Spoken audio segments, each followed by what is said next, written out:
My naam is Albertus en ek het die voorreg om deel te wees van hierdie geloofsfamilie in Melkbosstrand. Ons verstaan ons lewe as gelowiges as 'n lewe waarin ons leef onder die gesag van ons koning, ons vriend, Jesus Christus. En waaroor die geloofslewe vir ons gaan is om sy stem te hoor, om in sy voetspore te volg, want hy verstaan die kuns van die lewe.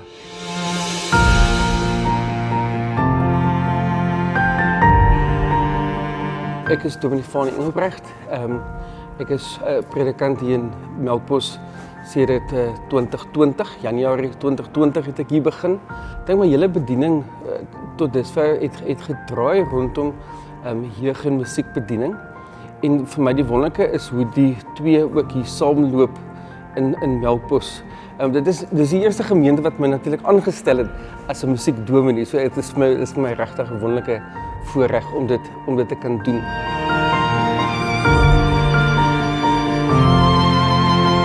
Daarom is ons gemeente se kompasteks wat ons elke keer aan dink en wat ons rig oor wat is belangrik. Johannes 15 waar Jesus sê ek is die wingerdstok, julle die lote, en hy nooi ons om in verbondenheid met hom te leef.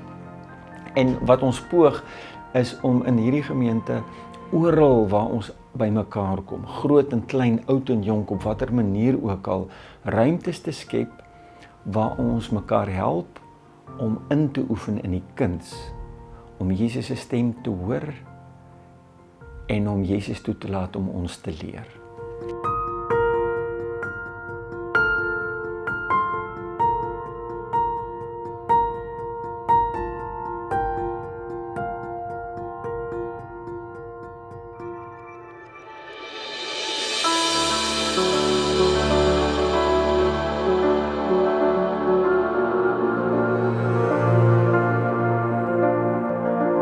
Een van die grootste veranderinge wat ek dink ons gemaak het in 2020 was om te sê dat ons jeugbediening, ons kategese bediening, in die verlede het ons probeer om lidmate af te rig. So teen die tyd wat hulle belydenis van geloof aflê, het hulle klomp dinge van die kerk geweet, maar hulle het eintlik min van die Here geweet.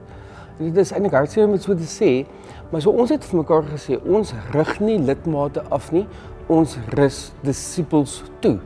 En dit is 'n heeltemal 'n ander manier om na kategese te kyk. Ons werk met die Bybel as basis. Ons help regtig kinders om 'n verhouding met Jesus te hê, en nie om noodwendig net te weet wat sê die NG Kerk nie, maar wat sê die Bybel oor 'n spesifieke saak.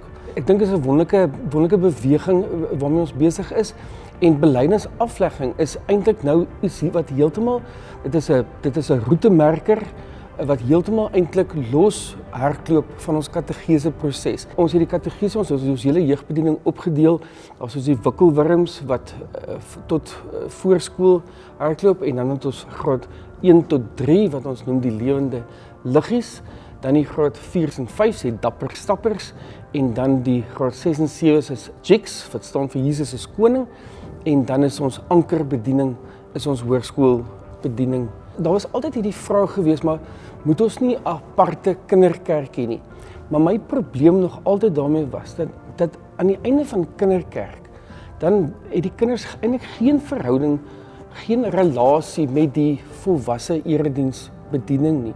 En dit het baie keer gemaak dat hulle eintlik vervreemd gevoel het van die gemeente. So hoe ons dit probeer doen, is ons probeer ons eredienste familiegerig inrig.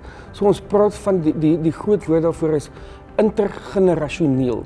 So intergenerational. So met ander woorde, die verskillende generasies moet saamkom in die een erediensruimte.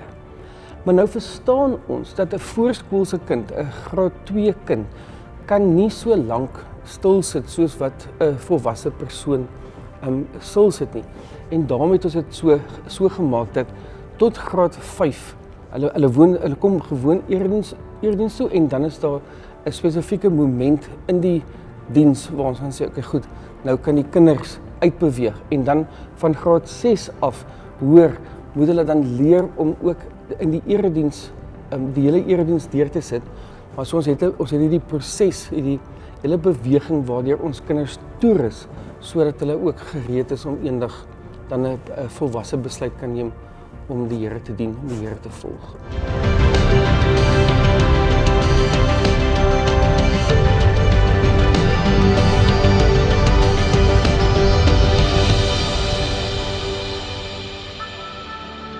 Daarom is ons visie in hierdie gemeente met Jesus vir Jesus baie belangrik in daardie volgorde. Eers met Jesus, vanuit hom, met dit wat hy sê, want hy gee die pas aan. En dan, omdat ons sy hart meer en meer leer ken, vir hom.